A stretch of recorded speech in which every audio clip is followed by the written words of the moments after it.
where we had little guide wire sticking out that went slack, and then it corrected itself, and we were able to attach just a little more. Okay, this is Brew, and in preparation for tomorrow's EVA, Danny's going to be flying on a space shuttle robotic arm that Steve Swanson and myself will be operating. In preparation for that, both Swanee and myself reviewed on a DUG display the exact trajectory that the space shuttle robotic arm will be taking as we pick up Danny and bring him back to the OMS pod for the repairs. With a lot of the preparation done on the ground and a review of the procedures, it was time to tag up with the ground. This was a chance for us to interface with Team 4 that has really worked tirelessly preparing for this unexpected task of repairing the OMS pod. That involves everyone from flight director down to someone in each discipline. They run the procedures and prepare the procedures, if necessary, get in the MBL, and once we were able to hear their words on it, review the procedures again, we felt like we were ready to go. They actually sent up some videos that we could watch of them doing the work down there, which were helpful. Only so much can be described with words and with pictures, and the videos that they sent up helped as Danny then began to prepare to do this task. Once we had all the instruction from the ground, we got a team together that would be doing all the work on orbit. That includes the spacewalkers, myself, who will be reading the procedures, and then our two robotics operators, Lee Archambault and Steve Swanson, just to make sure that we knew each other's role and exactly what we were going to do. This isn't one that we were able to practice on the ground, and yet a combination of the work that was done by Team 4 and the time we spent today here, for example, is Danny practicing the staplers, using the stapler to put together two pieces of foam that represented the tile. This is the first time he'd ever had a chance to even hold this thing, and really did a great job. We're hoping that the repair will go just as well tomorrow. There's a SDS target that was taken off the station in the first EVA several days ago.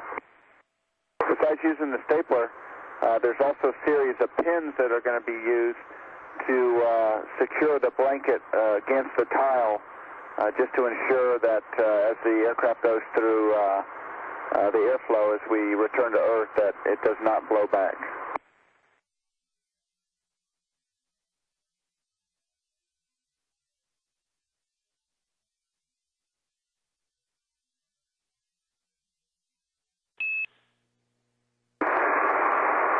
This is Jenny and JR on their suit-up procedures. They're getting ready for the EVA. We are getting the suits all ready to go, making sure the tools are all configured correctly. And Alec Koda, Flight Engineer, Expedition 15 of International Space Station, and today I had a chance to work in our log with excellent specialists, the best astronauts from the 117 crew as an IV crew member. So, yeah, I really enjoyed to do that. So that's fine. This is Swanee. He was our leader and instructor, and he checked us whole time.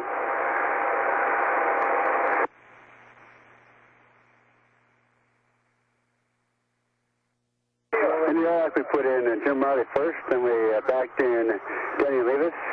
We are giving the last handshakes before we close the hatch on them, making sure everything's set for them.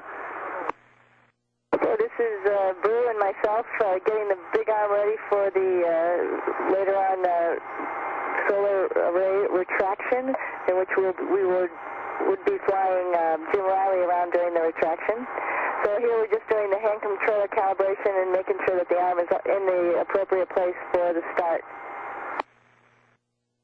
Yeah, then it was time for me, Jim Riley, and Danny Levis to come out the hatch and start the EVA 3. And here you see us coming out of the International Space Station airlock to begin the task for today. We had two big tasks. Danny was working on some repairs on the OMS pod on the shuttle. While he was doing that, I was replacing a vent on the end of the lab, on the forward end of the lab of the International Space Station today. 54 Forster. I was inside the shuttle doing the IV task where I would read through the procedures and give direction to each of the spacewalkers. It was a challenge today because we had them in two different locations working two different procedures. We also had someone looking out the window monitoring clearance for both the arm. That's Drew Archibald right there. There's a great shot of JR. He was setting up the arm with a foot restraint so that Danny could get in it. That arm was then flown over by Brew and Steve Swanson to do the Ohms pod repair. As Pat said, it was a busy robotics day in support of the EVA. We started out, the first of ours was with the Space Shuttle robotic arm, where we took Danny Olivas from the U.S. lab and moved him over to the work site on the left Ohms pod. This was a real treat for those in the shuttle today because Jim Riley was working just a couple feet above our head, and so we were able to have a nice close-up view of what he was doing. Now there's a picture right there. You see the silhouette against the Earth. That's Danny on a robotic arm, and that's a really great shot. And then here's what it looks like for him. You're seeing this out of his helmet cam as he moved into location to help repair the Ohms pod. That's the view that he had. You can see the damage that we were trying to repair on the Ohms pod. You see it was essentially a blanket which peeled up from a corner, lifted up. In addition, you had the adjacent blanket that had been disturbed and actually pulled up. Fortunately for us, the front pile in front of it had not been damaged, so all we had to do was do a repair to the blanket. And the procedure was actually pretty straightforward. Engineers on the ground and a bunch of the folks had developed this procedure. So basically sticking the blanket in place and then through the use of surgical staples and pins which had been designed actually for another repair, we were able to cinch the blanket down. You can see here this is actually using a surgical staple like the kind that you find in most hospitals. We have several of these on station as well as on shuttle. And as part of the repair procedure, it involved putting these long pins that were designed actually for a different type of repair, but they're high temperature, capable of being able to handle high temperatures. And we inserted these and essentially just pinned the blankets into the tile themselves to prevent them from moving during entry. There's Jim Riley out on the robotic arm on the left wing, and we have Danny on the mass canister there in the middle that was working the right array. And what we needed them to do was to continue, we call it fluffing, but basically moving the solar panels so that they remained free on the guide wires as we would bring it in. And it was a tedious process. Danny had a tool that was manufactured, designed on the ground and manufactured by Sunny up here on orbit, and JR had another tool that was put together on the ground, and they ended up bringing this thing in. It was about halfway in when they started, and you can see it here. They've got it all the way down to really just a little over a bay. We had to stop there and have an inspection done. And once that was complete, we were able to complete the retraction and latching of this solar array, which was a big part of what we had planned to do on this mission.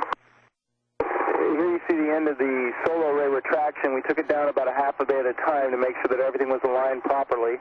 And when we got close enough, we had to wait and make sure that the latches and everything would be ready